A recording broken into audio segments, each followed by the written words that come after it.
the conclusion I drew was that the way that those constitutions were structured was what tipped Nigeria into civil war. In that sense, perhaps it's what I was saying wasn't quite so patriotic, in that I'm essentially blaming my grandfather and those who put those constitutions together for a civil war that killed 1 million people. Which, I think there's a case there to answer. I don't think, I can only really speak with any greater knowledge than anybody else on my grandfather's role in that. He was, as I said, he was the Lieutenant Governor of the Western region, and he was became the Chief Secretary, and so he was involved in the talks that led to the creation of those constitutions, and that he personally was what they were seeking to do, from his perspective, was to create something that would be stable. And this is a point I was discussing with Dele after the Today program on Friday. There are different views of how you create stability, and one was that you create it by recognizing the power of the Igbo and the Yoruba and the Hausa communities. My view was that was the prevailing view at that time, that would create stability. But there's a Delta leader who I quote in the book who disagreed, and who said who knew at the time that if we went to independence on the ticket of the big 3 tribes, we'd have trouble, and we did. And so that's the point, is I don't believe it was a deliberate plan to cause a civil war, but I do believe that is what it contributed to. There was another question about what can be done to control the elites. I don't think it's anything that anybody in Britain can or should really be doing. The argument I make in the book is that it's civil society that has to hold leaders to account. So that's the media that has to do its job, whether that's to some extent the international media, but it's primarily the domestic media in every country. It's the labour unions, it's the religious organisations, it's the political parties that form, and so on. The outside world can't do it, because the outside world will rightly be told where to park its car. The point I make in the book is that the elite will be controlled when civil society at all levels, it's not necessarily about the presidency or what have you, at the local government level and the ward level and so on, when people see leaders misbehaving, and then they challenge them. Points about I fully accept greater authorities than me on the date of the end of the Yoruba civil wars.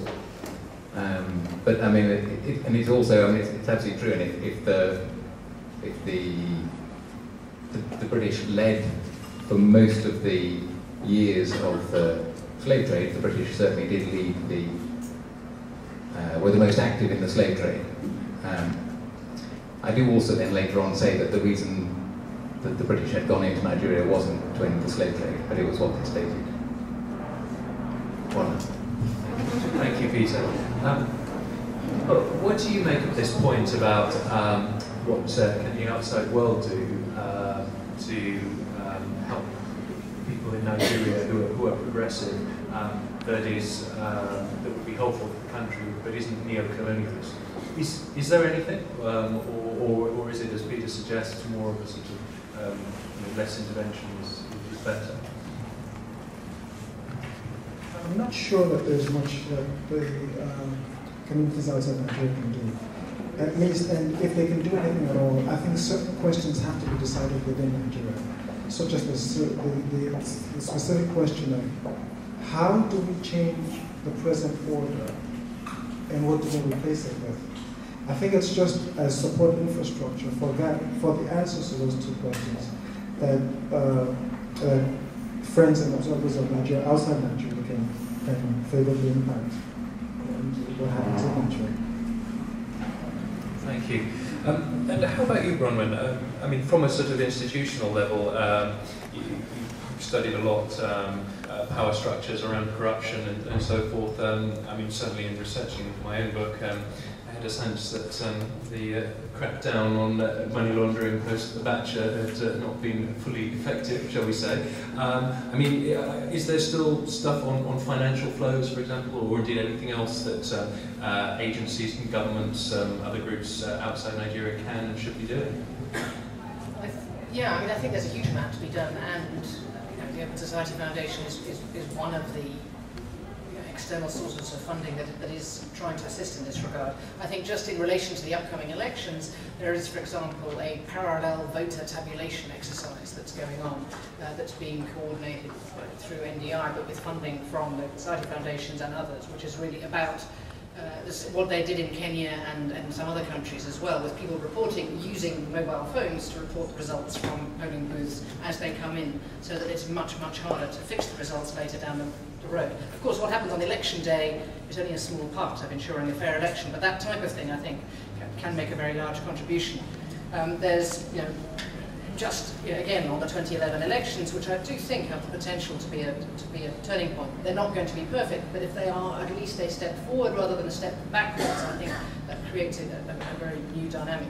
If one can turn into sort of the Ghanaian trajectory rather than into the sort of down the slope of worse and worse elections.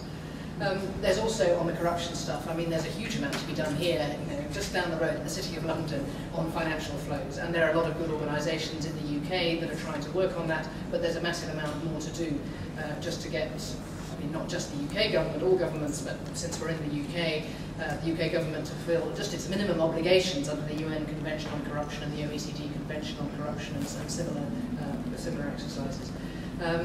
And I think there's also, short of everybody not using oil, which is rather a long-term ambition, there is quite a lot that can be done in terms of support around the management of oil revenues. I think there are some quite interesting and important interventions that can be made to try and improve that, and there are some interventions going on in Nigeria in that regard.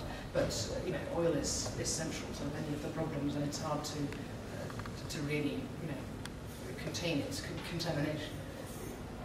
Great, thank you, Bronwyn. Could I have some more questions, please, if there are any out there? There was one at the back earlier, gentleman in the blue t-shirt. Did you have a question? Or?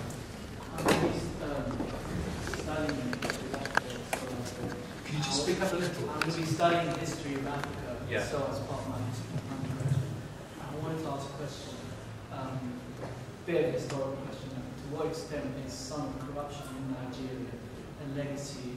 To what extent is it like a colonial construct? And how a lot of people I find myself, a lot of people have misconceptions about Africa, and I find a lot of people don't recognize that colonial legacy still has profound impact now, and possibly neo-colonialism to this day has a profound impact on what Africa. There's a lot of corruption, there's a lot of injustice going on, and to what extent is the author right as this sort of agree with this view or disagree? Okay, thank you very much. Sir? I want to ask Peter, how he knows that sorry, I'm Innes Meek from Royal African Society. How he knows that the average life expectancy in Nigeria is 47. Okay. And I think it relates also to civil society and elections. If you're running elections, you don't know how many people there are in the country.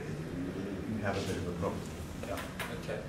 And a question at the back there, please. Sir? Good evening, Dave Clark. I took over from Peter when he left Nigeria. I have a simple question about whether he thinks Nigerians are too forgiving. In Europe, when we get rid of a dictator, we string him up from a lamppost or we shoot him dead in the street. In Nigeria, they make him a Grand Commander of the Federal Republic, and he can stand in any future election and probably will. So I was just wondering whether you think Nigerians are too nice, and whether they should deal more aggressively with their problems.